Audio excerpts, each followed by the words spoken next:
Good morning students Haryana GK की series को आगे बढ़ाते हैं और आज का हमारा टॉपिक है हरियाणा की मिट्टी, हरियाणा की जलवायु और हरियाणा में कौन कौन सी नदियाँ बहती हैं, कहाँ कहाँ से बहती हैं और क्या क्या उनके नाम हैं। ये सारा आज हम इस वीडियो के अंदर कवर करेंगे स्टूडेंट्स। सबसे पहले हमारा टॉपिक रहेगा मृदा, यानी हरियाणा की मिट्टी। भाई सबसे पहले क्या रहेगा? हरियाणा की मिट्टी। तो शुरू करते हैं आज की क्लास। मिट्टी यमुना, घग्गर, सरस्वती इत्यादि नदियों द्वारा निक्षेपित जलोढ़ मृदा के कारण राज्य का अधिकांश भाग मैदानी है। यानी कहने का मतलब ये है कि यमुना नदी, घग्गर नदी और सरस्वती इत्यादि नदियों के द्वारा निक्षेपित जलोढ़ मृदा के कारण राज्य का बहुत सारा जो भाग है, यानी कि अधिकांश ज़्यादातर भाग जो है राज्य का वो मैदानी है। मैदानी क्षेत्रों में जलोढ़ मृदाएँ उपजाऊ एवं पीले भूरे रंग की पाई जाती हैं। मैदानी क्षेत्रों में जलोढ़ मृदाएँ जो होती है वो उपजाऊ एवं पीले भूरे रंग की पाई जाती हैं। कृषि भूगोलविद डॉक्टर जसवीर सिंह ने हरियाणा की मृदा को 6 भागों में बांटा है। कृषि भूगोलविद डॉक्टर जसविंदर सिंह ने हरियाणा की मृदा को 6 भागों में विभाजित किया है। ये 6 भाग कौन कौन से है भाई? सबसे पहले आपका गिरिपादीय मृदा, भारी मृदा, सामान्यतः भारी मृदा, मध्य मृदा, हल्की मृदा एवं अत्यंत हल्की मृदा। यानी कि कृषि भूगोलविद डॉक्टर जसवीर सिंह ने हरियाणा की मिट्टी को 6 भागों में बांटा है। सबसे पहले वाली है गिरिपादीय मृदा, दूसरी है भाई भारी मृदा, और तीसरी है सामान्यतः भारी मृदा, और चौथी है मध्य मृदा, और पांचवी है भाई हल्की मृदा, और बात करते हैं छठी की तो ज़्यादा हल्की मृदा। आइए स्टूडेंट्स कुछ अन्य प्रमुख मृदाओं के नाम भी जान लेते हैं, जैसे मरुस्थलीय बलुई मृदा, पेडोकल भूरे रंग की मृदा, फिर पेडोकल चेस्टनट रंग की मृदा, और फिर है काली पेडोपोडोकल जलोढ़ मृदा। यानी कि जो अन्य प्रमुख मृदाएं हैं उनके नाम इस प्रकार है भाई। मरुस्थलीय बलुई मृदा है, पेडोकल भूरे रंग की मृदा, फिर तीसरा है पेडोकल चेस्टनट रंग की मृदा, और फिर चौथा है काली पेडोकल जलोढ़ मृदा। स्टूडेंट्स पंचकुला के कालका क्षेत्र, अंबाला, नारायणपुर क्षेत्र एवं यमुनानगर जगाधरी क्षेत्रों में शिवालिक के रेगिस्तान क्षेत्र की गिरिपादीय मृदा पाई जाती हैं।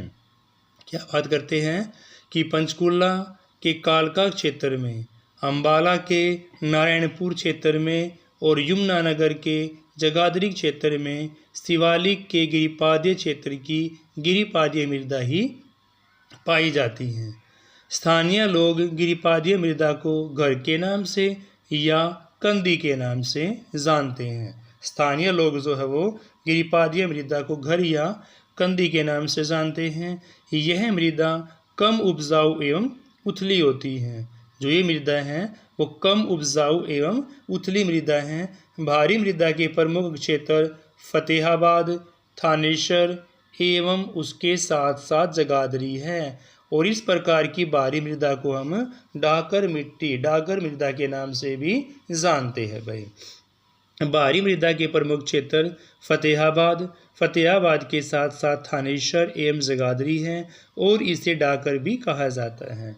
नेक्स्ट है भारी मृदा बरसात में चिपचिपी एवं शुष्क मौसम में ज़्यादा कठोर हो जाती हैं।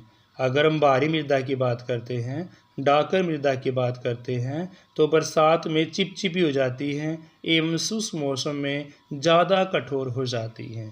आगे देखते हैं ये पाई कहाँ जाती है भाई।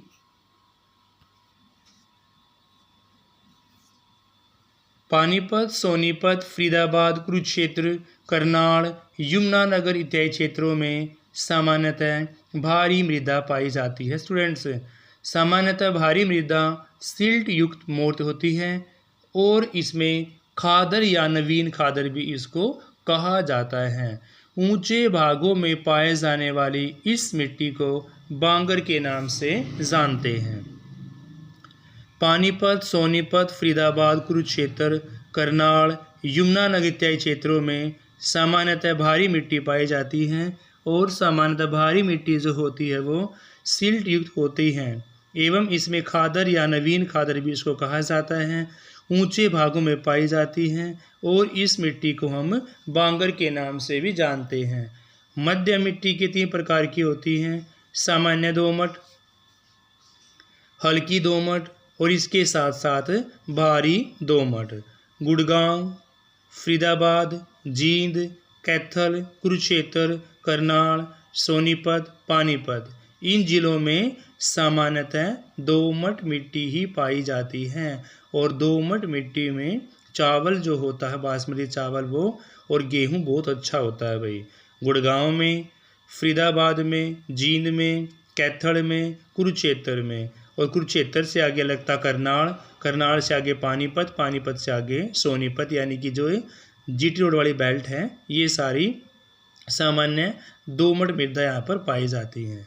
अम्बाला का दक्षिण पश्चिम भाग, अम्बाला का दक्षिण पश्चिम भाग, गुड़गांव का उत्तरी भाग एवं नूह का उत्तर पश्चिमी भाग। बात करते हैं अम्बाला का दक्षिण पश्चिमी भाग, गुड़गांव का उत्तरी भाग एवं नूह का उत्तर पश्चिमी भाग हल्की दोमट मिट्टी का क्षेत्र माना गया है।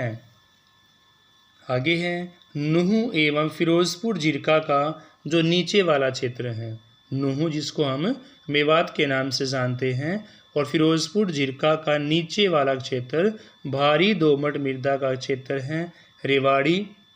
रेवाड़ी के साथ साथ हिसार, झज्जर, गुड़गांव, भिवानी इन क्षेत्रों में हल्की मृदा पाई जाती है। हल्की मृदा बलुई दोमट मृदा एवं दोमट मिट्टी का मिश्रण माना गया है। अगर हम हल्की मिट्टी की बात करते हैं तो बलुई दोमट मिट्टी एवं दोमट मिट्टी का मिश्रण है। हल्की मृदा को स्थानीय लोग जो होते हैं वो रोसली मृदा के नाम से, जो मिट्टी हमारी हल्की होती है उसको जो वहाँ के रहने वाले लोग होते हैं इनको हम वहाँ के स्थानीय लोग बोलते हैं, वो उसको रोसली मृदा के नाम से भी जानते हैं। क्वेश्चन ये आपसे पूछ सकते हैं कि हल्की मिट्टी का दूसरा नाम क्या है भाई, तो हल्की मिट्टी को हम रोसली मिट्टी के नाम से भी जानते हैं।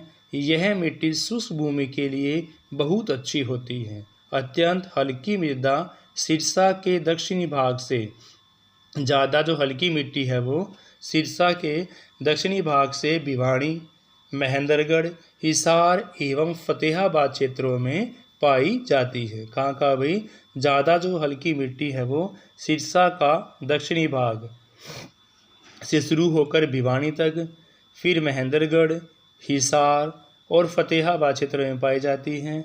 ज़्यादा अत्यंत हल्की मृदा बालूका दोमट प्रधान भी होती हैं एवं इसमें वनस्पति तत्वों की कमी ही पाई जाती है।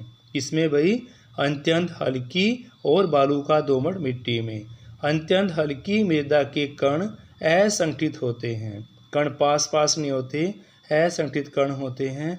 इसमें भारी वायु अपर्दन होता है एवं इस कारण यह मिट्टी जल्दी ही सूख जाती है। यानी कि ज़्यादा हल्की मृदा के कण असंगठित होने के कारण इसमें भारी वायु अपर्दन भी होता रहता है एवं इस कारण यह मिट्टी जल्दी ही सूख जाती है। आगे देखते हैं, आगे शुरू करते हैं स्टूडेंट्स। हरियाणा की लगभग 32% भूमि लवणता और अक्षार्यता से ग्रसित है। यानी हरियाणा के क्षेत्र की बात करते हैं तो वहाँ पर कम से कम 32% भूमि ऐसी पाई गई है जो या तो लवण से ग्रस्त है या अक्षार्यता से है। अत्यधिक सिंचाई एवं लवणता सार्यता के प्रमुख कारण जो है वो आगे जान लेते हैं। मिट्टी की विशेषता कौन कौन सी है भाई, क्या उनके नाम है, क्या उनकी विशेषता है। सबसे पहले है भारी मृदा। भारी मिट्टी में चीका युक्त सिल्ट की प्रधानता है। वर्षा में चिपचिपी हो जाती है और सूखे मौसम में कठोर हो जाती हैं। अगर हम भारी मृदा की बात करते हैं तो भारी मृदा हमारी चीका से युक्त सिल्ट की प्रधानता है, वर्षा में चिपचिपी हो जाती हैं। शुष्क मौसम की बात करते हैं तो शुष्क मौसम में तो कठोर हो जाती हैं। सामान्य भारी मृदा, सिल्ट युक्त मृदा जल धारण की क्षमता कम होती है। जिसमें सिल्ट होते हैं उस मिट्टी में जल को धारण करने की क्षमता कम, सूखने पर ज़्यादा कठोर हो जाती है और सिल्ट की अधिकता के कारण यह गुटकामयी बन जाती है। सामान्य भारी मृदा की बात करते हैं, सिल्ट युक्त मृदा जल धारण की क्षमता कम, सूखने पर ज़्यादा कठोर और सिल्ट की अधिकता के कारण गुटकामयी हो जाती है। अत्यंत हल्की मिट्टी, चूने के अंशों की बाहुल्य जल ग्रहण की क्षमता कम हो जाती है। अत्यंत हल्की मृदा की बात करें तो भाई चूल्हे के जो चूना होता है उसके अंशों की बाहुल्य यानी कि चूने की मात्रा इसमें ज़्यादा होती है और जल ग्रहण करने की क्षमता भी ज़्यादा नहीं की बजाय कम हो जाती है, क्योंकि चूने की मात्रा ज़्यादा, जल ग्रहण करने की क्षमता कम, किसमें? अत्यंत हल्की मृदा में। फिर है भाई अत्यंत हल्की की बजाय सिर्फ और सिर्फ हल्की मिट्टी को हम बलुई दोमट के नाम से भी जानते हैं। हल्की मृदा बलुई दोमट। बलुई दोमट का बराबर अनुपात इसमें नरम मृदा होती है, जल रिसाव क्या होता है? ज़्यादा होता है। अगर हम हल्की मिट्टी की बात करें, बलुई दोमट की बात करें तो बालू, मृत्तिका एवं सिल्ट का बराबर अनुपात है। नरम मिट्टी जल रिसाव ज़्यादा होता है। हल्की मृदा इसको हम अपेक्षाकृत बालू दोमट बोलते हैं। सिल्ट एवं मृत्तिका की अपेक्षा बालू की प्रधानता होती है। शुष्क भूमि कृषि के लिए उत्तम और जल धारण की क्षमता भी क्या होती है? अधिक होती है। मध्यम मृदा दोमट, सुप्रवाहित एवं उपजाऊ, अच्छी पैदावार। मध्यम मृदा दोमट में सुप्रवाहित एवं उपजाऊ अच्छी पैदावार है। मध्यम मिट्टी की बात करते तो हम दोमट के बाद है हल्की दोमट, जिसको हम मध्य मृदा ही है लेकिन यह है हल्की दोमट है। तो इसका आकार जो कणों का होता है, मिट्टी के कणों का आकार मध्यम होता है, ना ज़्यादा मोटा ना ज़्यादा कम, मध्यम आकार के कण हैं। फिर आपकी मध्यम मृदा जिसको हम मोटी दोमट भी कह सकते हैं, इसके कण मोटे होते हैं भाई। कैसे होते हैं? मोटे कण होते हैं। दोबारा फिर देखो भाई, सामान्य भारी मृदा, सिल्ट युक्त मृदा जल धारण की क्षमता कम, सूखने पर अधिक कठोर, सिल्ट की अधिकता के कारण गुटकामयी हो जाती हैं।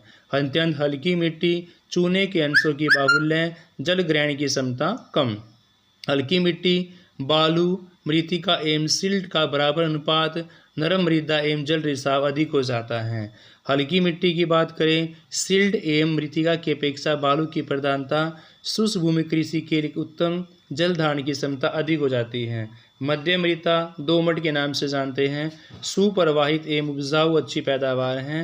मध्यम मृदा हल्की दोमट, मध्यम आकार के कण इसके अंदर होते हैं और मध्यम मृदा मोटी दोमट को हम मोटे कण के नाम से जानते हैं। नेक्स्ट है भाई, लवणता से ग्रस्त जिलों में रोहतक, पूर्वी हिसार, उत्तर पूर्वी भिवानी सारे फेमस है। कौन कौन से भी?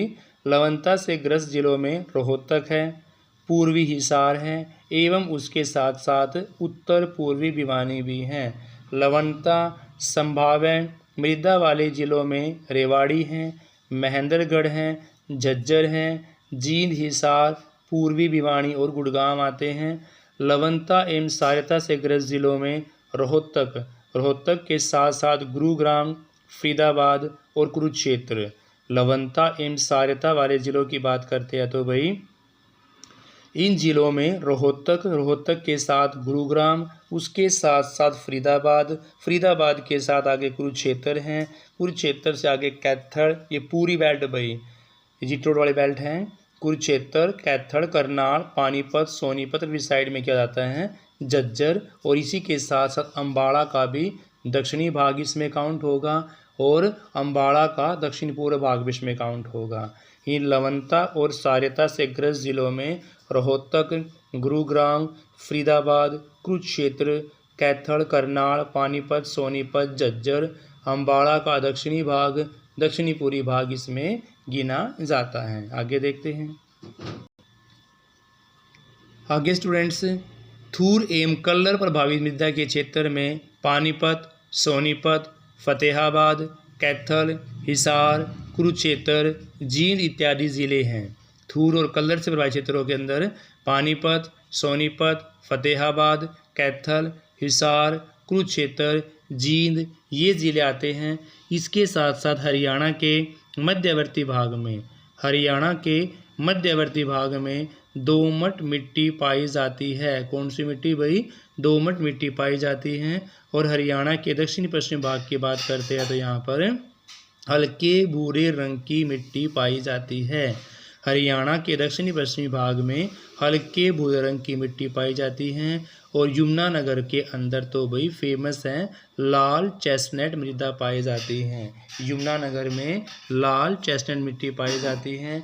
और हरियाणा के मैदानी भाग में मुख्यतः पीले भूरे रंग की, हरियाणा के मैदानी भागों में मुख्यतः प्रकार से पीले भूरे रंग की उपजाऊ मिट्टी यहाँ पर पाई जाती है। देखो स्टूडेंट्स, बात यहाँ मिट्टी की हो रही है तो मिट्टी थूर एवं कल्लर प्रभावित मृदा के क्षेत्र पानीपत भी हैं, सोनीपत है, फतेहाबाद, कैथल, हिसार, कुरुक्षेत्र और जींद आते हैं। हरियाणा के मध्यवर्ती भाग में दोमट मिट्टी पाई जाती है। हरियाणा के दक्षिणी पश्चिमी भाग में हल्के भूरे रंग की मिट्टी पाई जाती है।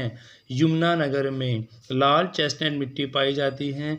और हरियाणा के मैदानी भाग में मुख्यतः पीले भूरे रंग की उपजाऊ मिट्टी, हरियाणा के मैदानी भाग में मुख्यतः पीले भूरे रंग की उपजाऊ मिट्टी पाई जाती है। तो स्टूडेंट्स, इस वीडियो में हमारा मिट्टी का टॉपिक कंप्लीट होता है। Thank you students, have a nice day. Please class को लाइक शेयर अवश्य करें। Thanks ten.